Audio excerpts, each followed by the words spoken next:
El licenciado Alarcón lo dijo sin rodeos. Tu madre le dejó todo a uno solo de sus hijos, pero antes grabó un mensaje explicando por qué. Mis 4 hermanos se agarraron de la mesa. Yo agarré las llaves de mi coche. Siéntate, Mateo. Mi hermana mayor, Viviana. Nos debes por lo menos esto. No le debo nada a nadie en este cuarto, dije. Le debes a mamá, soltó mi hermano Gael. Después de todo lo que sacrificó por ti. ¿Sacrificó por mí? El licenciado Alarcón levantó la mano.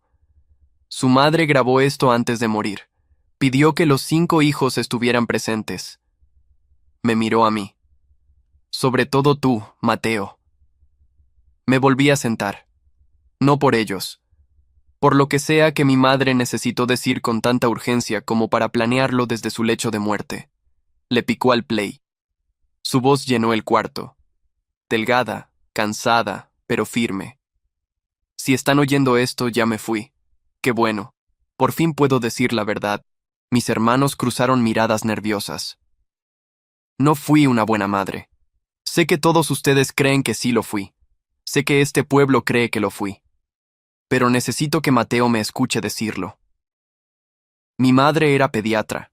Pasó 30 años cuidando a los hijos de los demás mientras destruía en silencio a uno de los suyos. A mí. Fui su 4.º hijo y su único embarazo no planeado. Nunca me dejó olvidarlo. No con palabras, con números. Cada uno de mis hermanos empezó a recibir $500 de mesada al mes a los 16. Yo no recibí nada.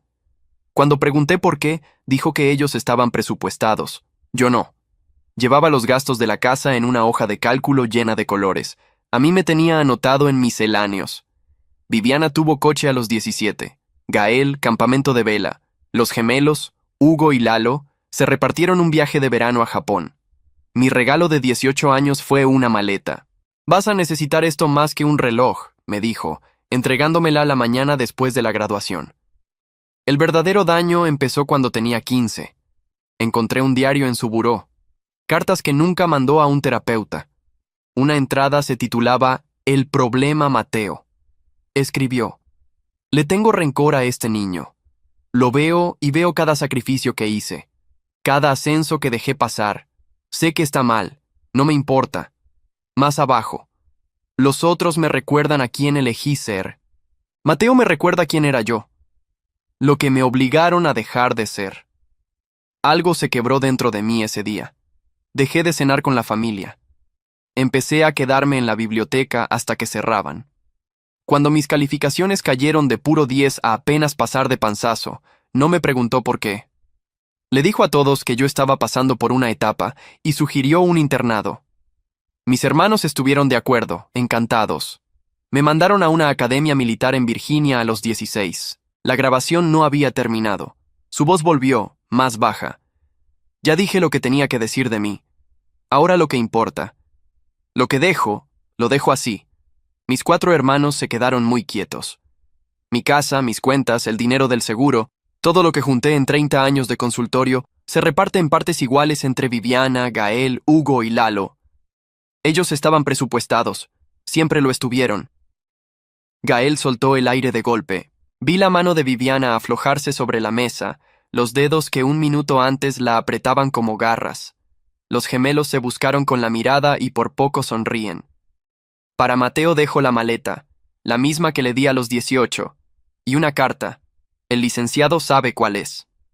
La grabación se cortó ahí. El cuarto se quedó en silencio. Solo se oía el aire acondicionado y la respiración de alguien atrás de mí. Esperé sentir algo. La verdad es que no sentí casi nada. Llevaba 20 años sin esperar nada de esa mujer, y ella acababa de confirmarme desde el otro lado que tenía razón en no esperarlo. El licenciado Alarcón abrió un cajón y sacó la maleta. La puso sobre la mesa, frente a mí. Era la misma, el mismo color, la misma rueda chueca que nunca quiso girar derecho. La había arrastrado por 3 estados y la había guardado 15 años sin saber bien para qué. Encima puso un sobre cerrado, con mi nombre escrito de su puño y letra. Espera. Gael se inclinó hacia el licenciado. Tú nos hiciste creer que le había dejado todo a uno solo de sus hijos. Dije que su madre apartó a uno de sus hijos. contestó Alarcón sin levantar la voz, sin mirarlo. Lo demás lo entendieron como quisieron. Gael se recargó en la silla. El alivio le cambió la cara entera. Atrás, Hugo ya hablaba bajito con Lalo de la casa de la colonia, de cuánto podía sacarse si la vendían rápido. No habían esperado ni a que se enfriara la silla de mamá. Viviana fue la primera en acomodarse el papel de siempre. Se estiró por encima de la mesa y me tocó la mano, esa cosa tibia y falsa que hacía cuando había gente viendo. Mateo, sé que esto es duro. Mamá no estaba bien al final. Si quieres, podemos sentarnos a hablar de cómo reacomodar las cosas, en familia. Reacomodar. Llevaban media hora recordándome lo que le debía a ella, y ahora que tenían todo en la mano querían reacomodar. No hay nada que reacomodar, dije. Quité mi mano de la suya. Jalé el sobre hacia mí. Era grueso, 2 o 3 hojas por lo menos. Me la imaginé escribiéndolo en ese mismo buró donde encontré el diario, midiendo otra vez con cuánto cuidado lastimarme. Hugo se animó. ¿Qué dice? No sé. ¿No la vas a abrir? Miré el sobre.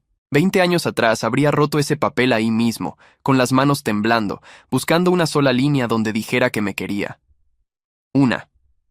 Habría aguantado todo lo demás por una sola línea. Ya no. No aquí, dije. Porque si la abría enfrente de ellos, le estaría dando exactamente lo que buscó hasta el último día, mi cara esperando algo de ella. Eso no se los iba a dar, ni a ella. Me levanté. La silla rechinó contra el piso y el ruido cortó el cuarto. ¿Te vas? Viviana se paró también. Mateo, somos tu familia. Lo de mamá fue cosa de mamá, no nuestra. Nosotros nunca te tratamos mal. Me quedé mirándola. 38 años tenía yo, y hasta ese momento entendí que ni siquiera valía la pena contestarle eso. Quédense con todo, dije. En serio, cada peso. Tomé la maleta de Laza. La rueda chueca pegó contra la pata de la mesa, igual que siempre. Pesaba lo mismo que aquella mañana después de la graduación, cuando me la puso en las manos sin mirarme a los ojos. Vacía. Igual de vacía que entonces. El licenciado Alarcón me alcanzó en la puerta y me extendió la mano. Fue el único en ese cuarto que lo hizo. Su madre dejó instrucciones de entregarle la carta, aunque usted no aceptara nada más, dijo en voz baja. Tómese su tiempo. Salí. El pasillo del despacho olía a café quemado y a alfombra vieja. Bajé en el elevador solo, con la maleta entre los pies y el sobre apretado en la mano. Afuera me esperaba mi coche. Las llaves seguían en mi bolsillo, las mismas que agarré cuando creí que iba a salir de esa junta sin escuchar una palabra. Subí, eché la maleta atrás y dejé el sobre en el asiento del copiloto. Lo miré un rato largo, con el motor apagado y el estacionamiento vacío. Tenía una junta de obra a las 4 de la tarde. Un edificio a medio levantar que entregar el viernes. Una vida que armé yo solo, ladrillo por ladrillo, en el mismo estado al que ella me mandó para deshacerse de mí. Nada de eso llevaba su apellido, ni su dinero, ni su permiso. Arranqué sin abrir el sobre. Ella había tardado 30 años en decidirse a escribirme. Yo podía tardar lo que se me diera la gana en leerla. Llegué a la obra a las 4 en punto. 20 pisos de varilla y concreto en pleno centro, con mi nombre en el casco y en el contrato. Nadie me preguntó por qué traía la cara dura. En 14 años, mis muchachos aprendieron a leerme. Cuando llego callado, se trabaja y no se pregunta. Ingeniero. Rubén, mi maestro de obra, me alcanzó con los planos bajo el brazo. El de la inmobiliaria quiere recorrer el piso 12 antes del viernes. Dice que si entregamos a tiempo, nos da la torre de junto.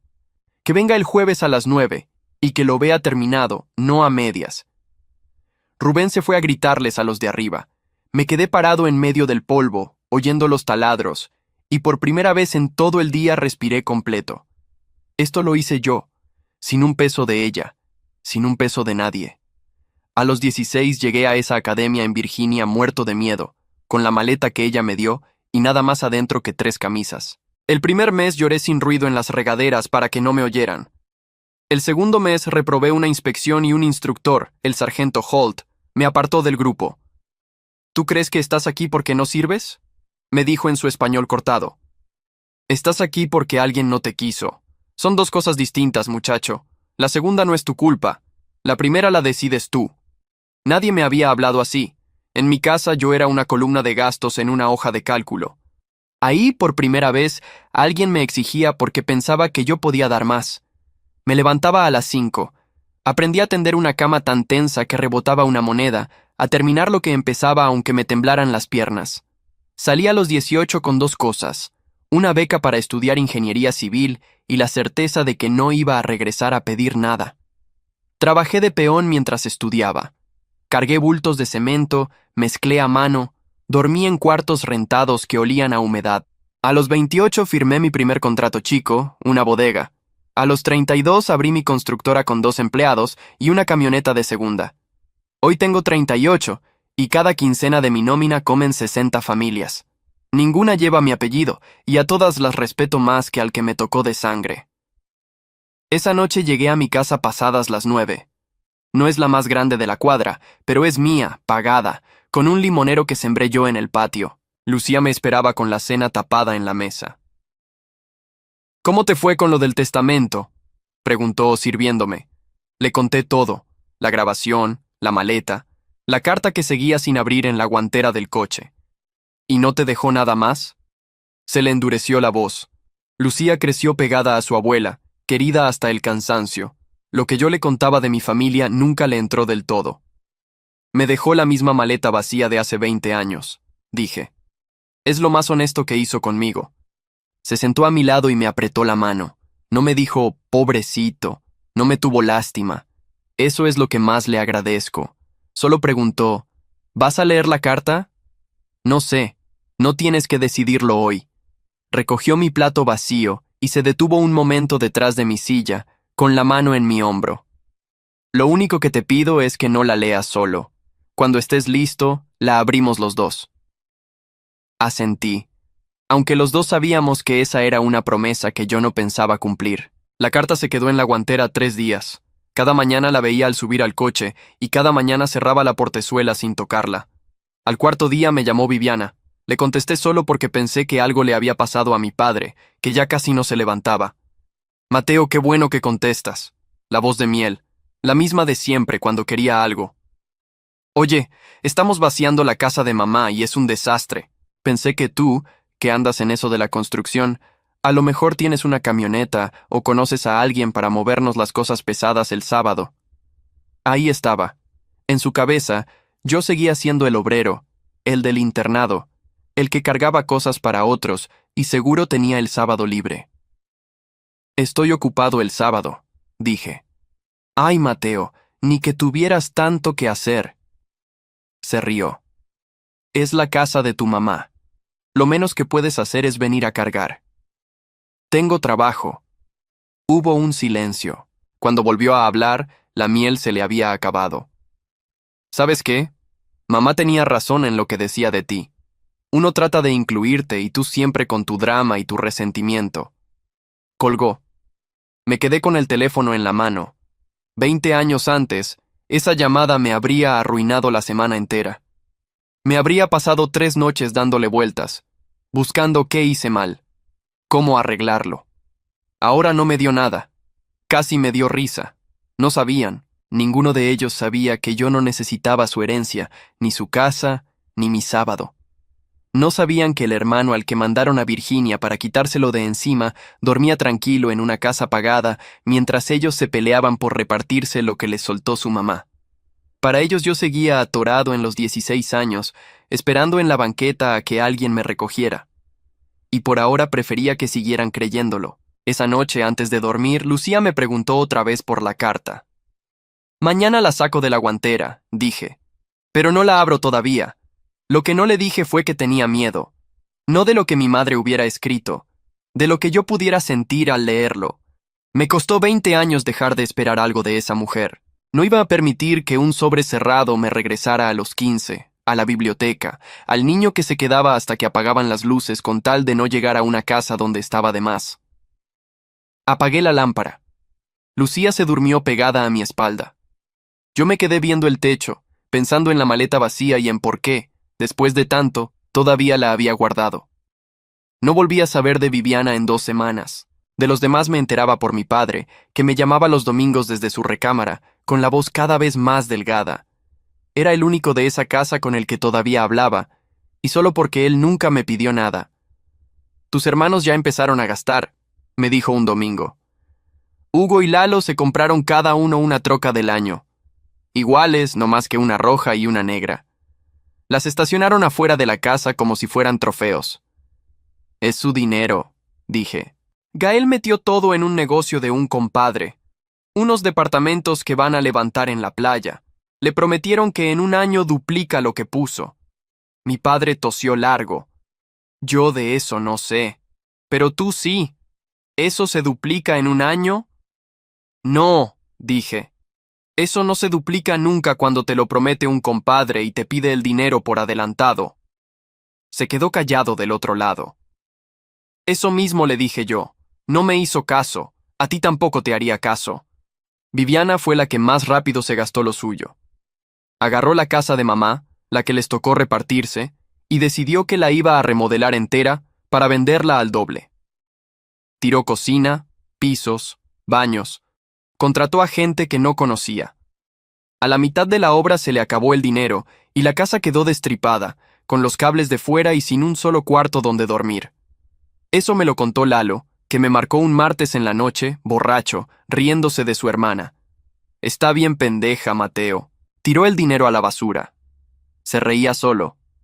Oye, ¿y tú? ¿En qué andas? Nunca nos cuentas nada.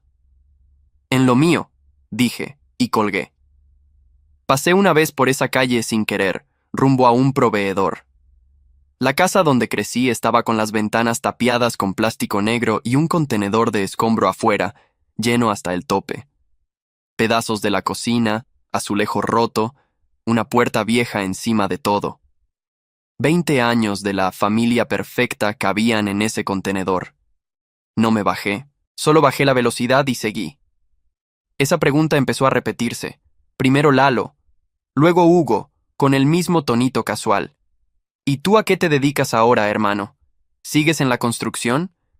Como quien no quiere la cosa, midiendo. Yo contestaba lo mínimo, no por misterio, porque no les debía ni una palabra de más. La cosa cambió un jueves en la obra. El compadre de Gael, el de los departamentos de la playa, resultó ser un proveedor de cimbra que le había vendido material a media ciudad. Llegó a tocarme la puerta de la oficina para ofrecerme producto, sin saber quién era yo. Cuando vio mi nombre completo en el escritorio, en el rótulo, en el casco colgado en la pared, se le borró la sonrisa de vendedor. Oiga, ingeniero, ¿usted no es pariente de un Gael que anda metido conmigo en lo de la playa? Es mi hermano, dije. El hombre se rió, incómodo. No me diga. Él me contó que tenía un hermano albañil. Nunca me dijo que el hermano era el dueño de todo esto. Albañil. Así me tenían guardado en la cabeza, 20 años después.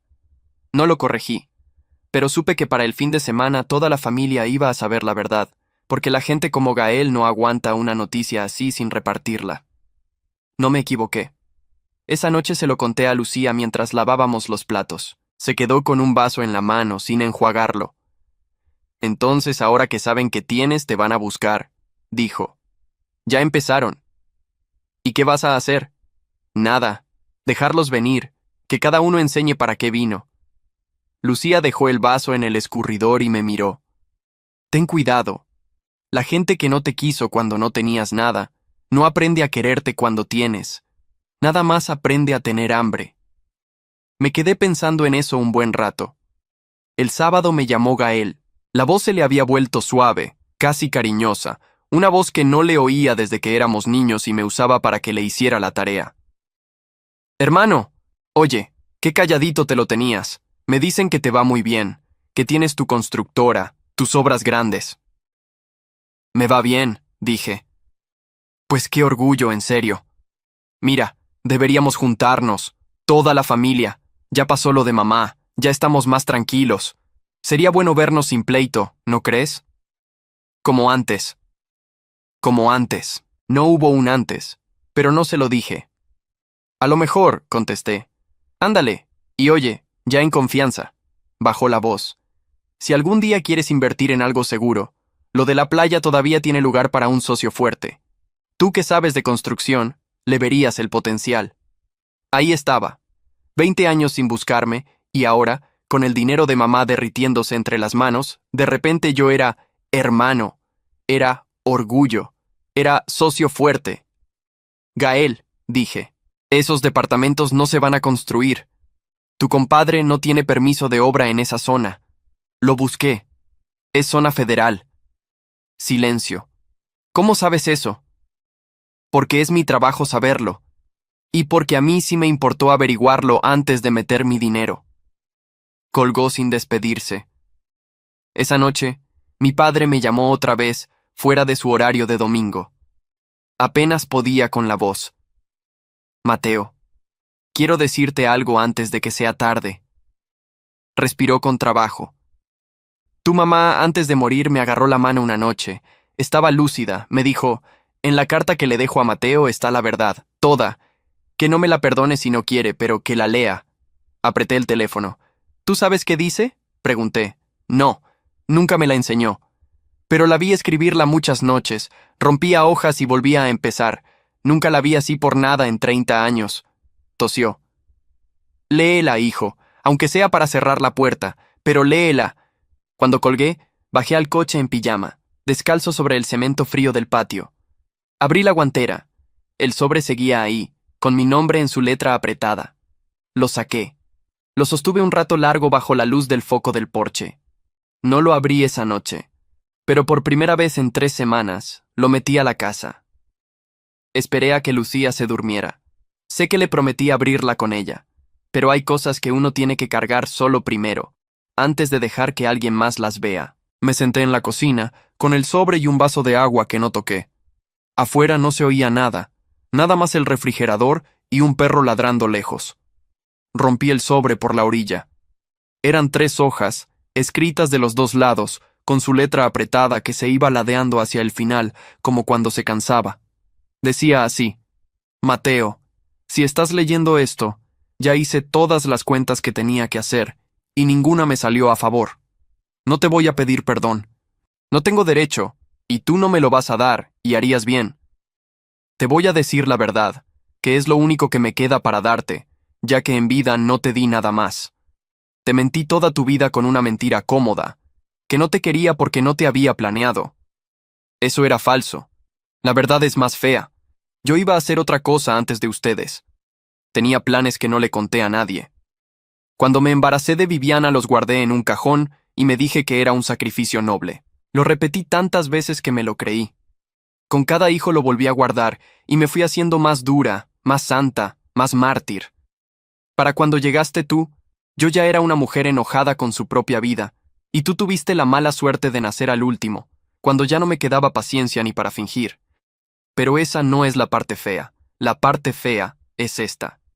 De mis 5 hijos, tú fuiste el único que se pareció a la mujer que yo iba a ser. Terco. Solo. Capaz de pararte sin que nadie te empujara. Los otros me necesitaban, y eso me hacía sentir importante. Tú no. Desde chico no me necesitaste para nada, y en vez de estar orgullosa, te lo cobré. Todos los días. Te mandé al internado porque ya no soportaba verte. No fue por odio, Mateo. Fue por envidia. Tú a los 16 tenías la libertad que yo entregué a los 22 y nunca recuperé. Me dolía en el cuerpo verte cruzar la puerta sin voltear. Sabía que allá ibas a sobrevivir. Lo sabía. Por eso te mandé lejos, porque eras el único que no se iba a quebrar, y yo en ese entonces necesitaba quebrar a alguien para no quebrarme yo. He sabido de ti todos estos años. Sé de tu constructora. Sé que te casaste. Pasé una vez en el coche por una de tus obras y vi tu nombre en la barda, grande, con letras blancas. Me estacioné a media cuadra y lloré como no lloré en ningún velorio. No de tristeza, de coraje, de que lo lograste sin mí, a pesar de mí, y de que yo no tenía cara para bajarme y decirte que te había visto. A los otros les dejé el dinero porque a los otros el dinero los va a hundir, y yo ya no voy a estar para verlo, pero tú y yo sabemos que va a pasar. A ti te dejé la maleta porque es lo único honesto que tengo. El día que te la di iba vacía, y así te eché al mundo. Vacío. Y aún así lo llenaste tú solo. Esa maleta es la única medalla que te puedo dejar, porque es la prueba de que no me debes nada. No me perdones. Nada más deja de cargarme. Tu madre. Dejé las hojas sobre la mesa. Me di cuenta de que tenía la quijada apretada hasta doler y las manos heladas. Leí la última línea otra vez. Deja de cargarme. Esperé sentir el alivio que uno cree que llega con la verdad. No llegó. Lo que llegó fue una rabia vieja, de hace 20 años, que yo creía enterrada. Rabia de que hubiera necesitado morirse para escribir lo que me pudo haber dicho en una sola cena. Cuando yo tenía 15 y me quedaba en la biblioteca con tal de no llegar a la casa, ella sabía todo esto. Lo sabía, y me dejó creer que el del problema era yo. Me paré. Tomé agua. Caminé por la cocina a oscuras, descalzo, con las manos todavía temblando. Quise romper algo, y no rompí nada. Y luego, despacio, el coraje se fue bajando, porque entendí algo que ella no alcanzó a entender ni muerta. El día que me mandó a Virginia para deshacerse de mí, me salvó. No como ella creía. Me salvó de quedarme. Me salvó de terminar como mis hermanos, esperando a los 38 años a que mamá soltara dinero. La envidia de esa mujer me construyó. Su rechazo fue lo único que me heredó que sirvió para algo. No lloré por ella. Eso lo tengo claro. Si se me salió algo esa noche, sentado solo en la cocina con la cara entre las manos, fue por el niño de 15 años que se quedaba en la biblioteca hasta que apagaban las luces. Por ese sí. Ese niño merecía que alguien le dijera a tiempo lo que el sargento Holt me dijo a los 16. Que no te quieran no es lo mismo que no servir. 20 años tardé en separar esas dos cosas. Mi madre las sabía separadas desde el principio, y aún así me dejó confundirlas a propósito. Guardé las 3 hojas otra vez en el sobre. No las rompí. Las metí en un cajón de la cocina, hasta el fondo. Cuando subí, Lucía estaba despierta, con la lámpara prendida. Vio el sobre abierto en mi mano y no me preguntó qué decía. Nada más se hizo a un lado en la cama y me destapó el lugar. ¿Estás bien?, dijo. Voy a estarlo, contesté. Me acosté. Ella me pasó el brazo por encima, como hace cuando sabe que algo me pesa, pero ya no me va a preguntar más. Sentí su respiración pareja en la nuca, y poco a poco, las manos dejaron de temblarme. ¿Qué vas a hacer con la carta?, preguntó al rato, bajito. Nada. Ya hizo lo que tenía que hacer. Y por primera vez en mucho tiempo, al decirlo, sentí que era cierto. Lo que no sabía esa noche era que mi madre tenía razón en una cosa. El dinero ya estaba hundiendo a los demás, y que en menos de un mes, la primera en venir a tocar mi puerta para que la salvara iba a ser Viviana. Viviana llegó a mi oficina un martes a media mañana sin avisar. La recepcionista me marcó al interno. Ingeniero, hay una señora que dice que es su hermana. Por el tono supe que Viviana ya le había hablado feo. La dejé esperar 20 minutos, no por venganza. Estaba en una llamada con el de la inmobiliaria, y no la iba a cortar por ella. Cuando entró, traía unos lentes oscuros que no se quitó, y una bolsa de marca que ya se veía cansada. Miró la oficina, los planos en la pared, las maquetas, la foto de la torre terminada. Vi cómo le costó acomodar lo que estaba viendo con el hermano albañil que tenía guardado en la cabeza. No sabía qué era. Todo esto, dijo. Siéntate. Se sentó. Tardó en hablar. Cuando lo hizo, ya no traía la voz de miel ni la filosa. Traía una que no le conocía. Cansada. Perdí la casa, Mateo. La de mamá. No se vende como está, y para terminarla necesito más de lo que me quedó. El banco no me presta. Mi marido. Se detuvo. Mi marido se fue hace 2 semanas. Dice que se cansó, que tiré lo de mamá en una casa que ni siquiera es nuestra. No dije nada. Esperé. Necesito que me prestes, o que me compres la casa. Tú que sabes de esto. Lo que sea. Te lo pago, te lo juro. Eres el único de la familia que tiene con qué. Me quedé viéndola un rato. Y lo que vi no fue a mi hermana. Vi a mi madre. La misma manera de pedir como si le debieran. La misma certeza de que alguien tenía la obligación de sacarla del pozo que ella misma cavó. ¿Sabes a quién acabas de sonar igualita?, dije. No empieces. A mamá. Se quitó los lentes. Tenía los ojos hinchados. No me compares con ella. Entonces no hagas lo que ella hacía. No vengas a cobrarme un cariño que nunca me diste. Yo no te hice nada, Mateo. Lo de mamá fue cosa de mamá.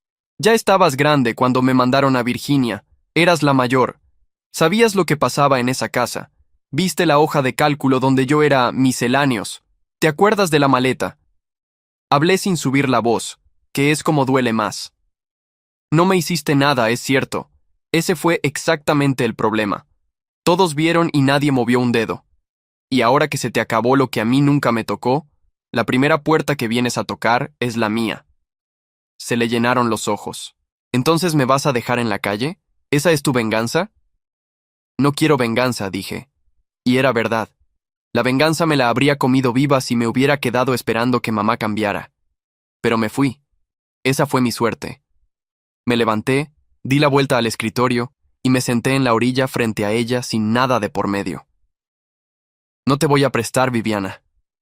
Y no es porque no tenga, es porque sé cómo termina eso.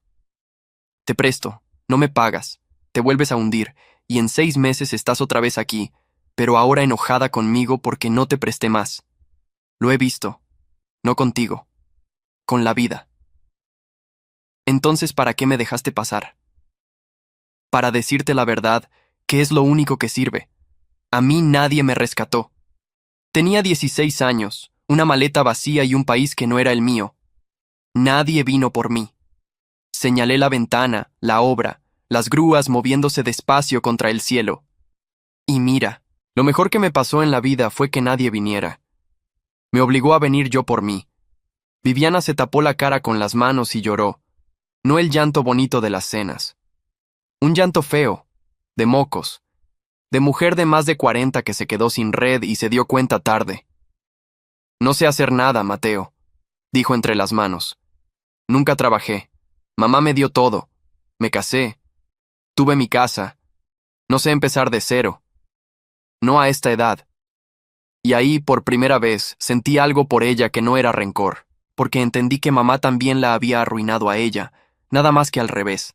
A mí me dejó sin nada y eso me hizo. A ella le dio todo, y eso la dejó sin piso. Las dos éramos heridas de la misma mujer. La mía ya cerró. La de ella apenas se estaba abriendo. Tengo una vacante en control de obra, dije. De entrada hasta abajo. Llevar bitácoras, anotar entradas de material, aguantar el sol y a los proveedores. Paga poco al principio. Horario completo. Si llegas tarde 2 veces, te corro como a cualquiera. Por ser mi hermana no te voy a aguantar lo que no le aguanto a nadie. Bajó las manos. Me miró como si no entendiera el idioma. ¿Me estás ofreciendo trabajo? ¿De peón de oficina? Te estoy ofreciendo lo único que no se te puede gastar ni acabar. El dinero te lo tiras en un año. Esto lo cargas tú y nadie te lo quita, pero lo cargas tú sola. Yo no te voy a empujar. ¿Y si no puedo? Dijo, con un hilo de voz. Entonces no podrás. Pero vas a saber que lo intentaste tú, no que alguien te tuvo cargada como bulto. Eso cambia cómo te ves en el espejo. Te lo digo por experiencia. Se quedó callada mucho rato. Le vi la pelea en la cara, el orgullo de mamá de un lado, el pozo del otro. Lo voy a pensar, dijo al fin, y se paró. Piénsalo rápido. La vacante no te la guardo. Caminó a la puerta, igual de callada que se fueron siempre todos de mí. Pero antes de salir se detuvo, sin voltear. Mateo, mamá, ¿te dejó algo en esa carta? Me dejó la verdad, dije, que es más de lo que les dejó a ustedes con todo el dinero. Salió. Me quedé sentado en la orilla del escritorio, viendo la obra por la ventana. No sabía si iba a volver. Una parte de mí, la del niño de 15, todavía esperaba un poco que sí. La otra, la que levantó todo esto ladrillo por ladrillo, ya sabía que daba igual. Yo no necesitaba que volviera. Por primera vez en la vida, era ella la que me necesitaba a mí. Pasó casi un año, porque las cosas no terminan el día que uno cierra una puerta.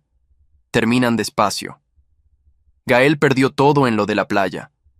Los departamentos nunca se levantaron. Era zona federal, como le advertí. El compadre desapareció con los anticipos de medio pueblo. Gael ahora renta un cuarto y maneja para una aplicación. Una vez me marcó a las 2 de la mañana, tomado a echarme la culpa por no haberlo asesorado bien cuando éramos socios. Nunca fuimos socios. No le contesté la segunda llamada. Hugo y Lalo vendieron las trocas a la mitad de lo que las pagaron. El dinero de los viajes y las fiestas se fue como se va el agua en la arena. Hoy viven juntos otra vez. Los dos, como cuando eran morros. Nada más que ahora pasados de los 40 y sin la mesada de mamá que los sostuvo toda la vida sin que se dieran cuenta.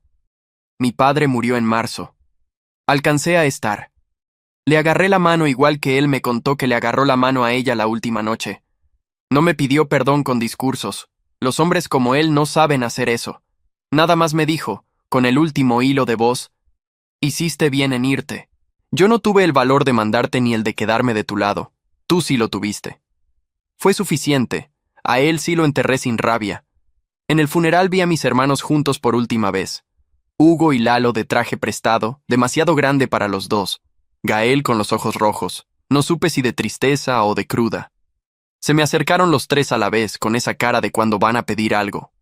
Hermano, ahora que papá ya no está, deberíamos sentarnos a ver bien lo de la herencia. Tú que estás bien parado, a lo mejor podrías.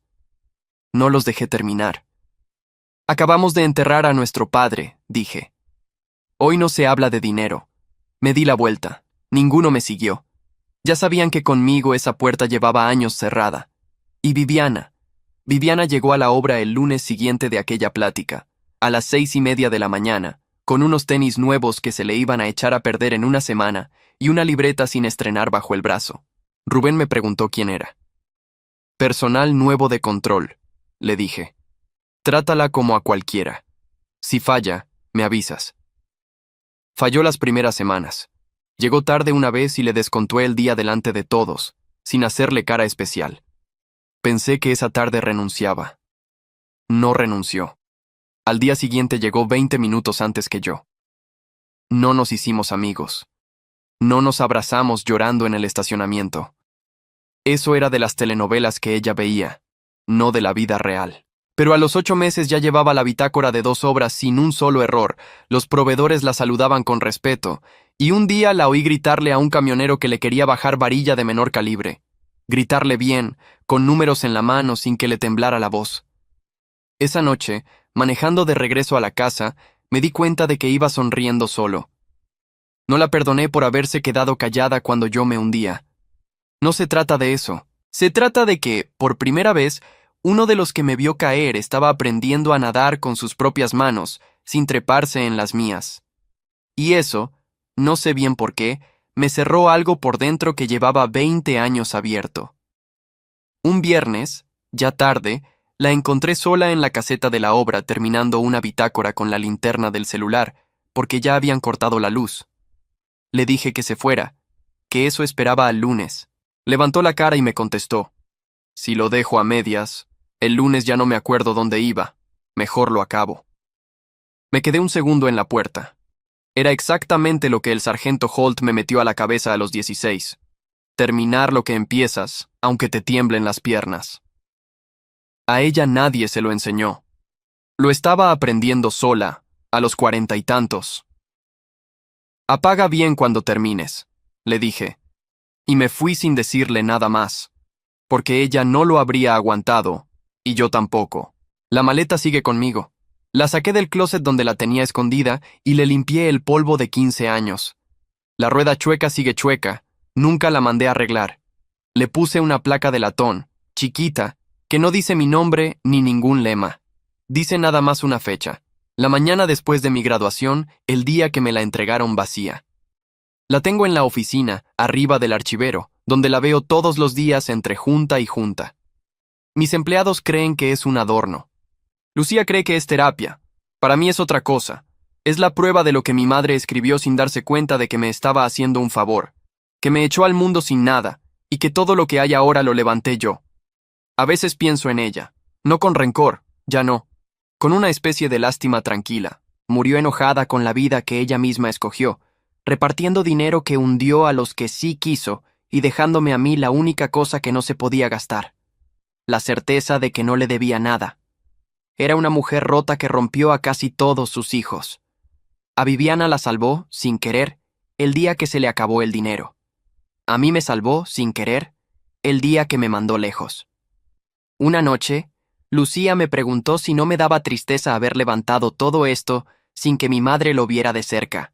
Lo pensé un rato. Lo vio, le dije. Se estacionó a media cuadra de una de mis obras y se fue sin bajarse. Esa fue su decisión, no la mía. Lucía me apretó la mano por debajo de la mesa y cambiamos de tema. Hace mucho que dejé de revisar el teléfono esperando una llamada de esa familia. Esa fue la señal de que ya había cerrado la herida. El día que dejó de importarme si sonaba o no. La torre que estábamos terminando ya se entregó, la de junto también. El de la inmobiliaria cumplió su palabra. Las dos llevan mi nombre en la barda, con letras blancas, las mismas que mi madre vio una vez desde su coche y no tuvo el valor de bajarse a tocar. El mes pasado firmé el contrato más grande de mi vida y estrené una camioneta del año, de esas que cuestan más que la herencia entera que les dejó a mis hermanos. No la compré para que nadie me viera. La manejo despacio por la misma avenida del pueblo donde alguna vez fui un renglón de misceláneos en una hoja de cálculo. No lo hago por revancha. Lo hago porque por fin sé exactamente cuánto valgo y ya no necesito que nadie me lo firme.